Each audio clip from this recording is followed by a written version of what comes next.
Dahil 21 ang mga kalahok ngayong gabi, magkakaroon tayo ng 3 kandidatong magdedebate sa iisang issue. At sila po ay sina Senador Coco Pimentel, dating Party List Representative Nery Colmenares, at si Ginoong Dado Padilla. At narito po ang kanilang issue.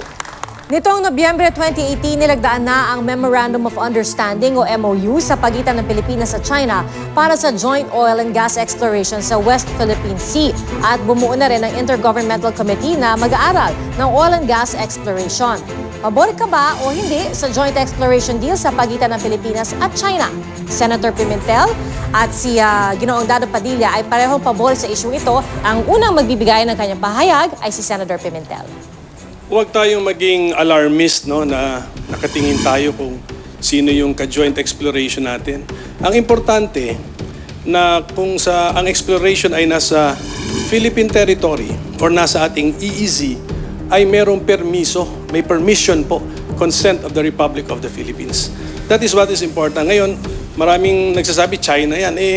Pagkapalitan natin ng Amerika yan, wala na bang issue? Just because Western power, wala nang issue? Huwag tayong matakot sa China, huwag tayong matakot sa East. Kasi ang Pilipinas, nasa East po tayo. These are our neighbors. Marami tayong shared values sa kanila. Let us focus on the constitutionality and the legality of the agreement. Congressman Colmenares, you have 45 seconds. Hindi po ako pabor sa joint exploration with China. Nagsampa po kami ng kaso laban sa joint exploration ng China at Pilipinas noong 2008, kaya nahinto ito. Dapat igiit natin ang ating sovereign rights dyan sa West Philippine Sea. Ang Vietnam, ang Taiwan, ginigiit nila ang sovereign rights nila sa West Philippines, sa South China Sea.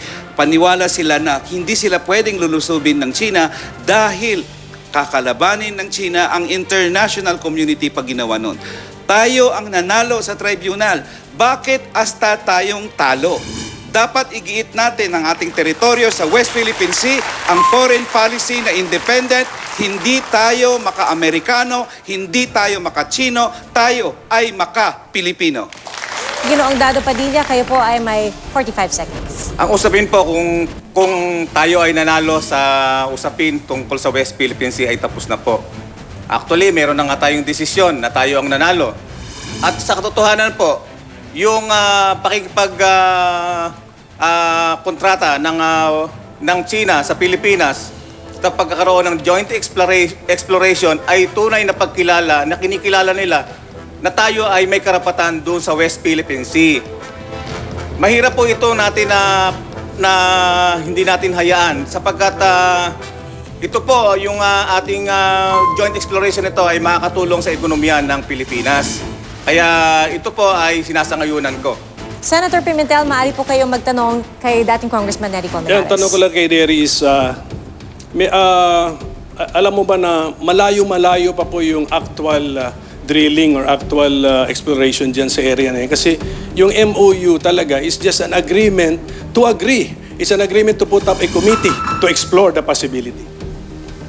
Congressman Colmenares. Yes. Actually, ang issue talaga dito, ang paghahayaan natin ng panghimasok sa China sa mga teritoryo natin. Whether nag-explore sila, whether nagdi-drill sila, hindi nila nirerespeto ang ating sovereign rights at ang panalo natin sa tribunal. Millions of barrel of oil ang South China Sea. O at least 1.3 trillion cubic meters ang natural gas. Hindi po dapat hayaan na mawala ito sa akin at ma-deprive ang next generation ng resources na makakatulong sa atin. Thank you, Congressman. At ngayon, may pagkakataon rin po kayo magtanong naman kay Ginoong Dado Padilla. Meron po kayong 15 seconds to ask your question. Nilamangan tayo ng China ng joint exploration ng 2008. Nanlalamang ang China, ngayon iniisahan tayo. Nagbibuild sila ng mga isla at mga base dyan kahit panalo tayo sa tribunal. Sa tingin niyo po, attorney, tuso kasi ang China para sa akin, mapagkatiwalaan man natin ang China sa joint exploration. Kung meron po tayong kasunduan, ay siya pong magiging batas sa pagitan ng China at ng Pilipinas. So ito po, ang babantayan natin yung kasunduan na yon kung susundin ng China. Yun lang po. Alright, maraming salamat. po. Ginoong Padilla, kayo po ni Senator Pimentel pareho pabor sa issue ito. Pero bibigyan po namin yung pagkakataon na magtanong din kay Senator Pimentel ng kahit anong clarificatory question din po. Senator Coco, paano tayo makakasigurado na talagang magiging tapat at transparent ang China sa pakikipag-joint venture sa atin? Maganda po ang relationship ng Pangulo ng Pilipinas sa Pangulo ng China.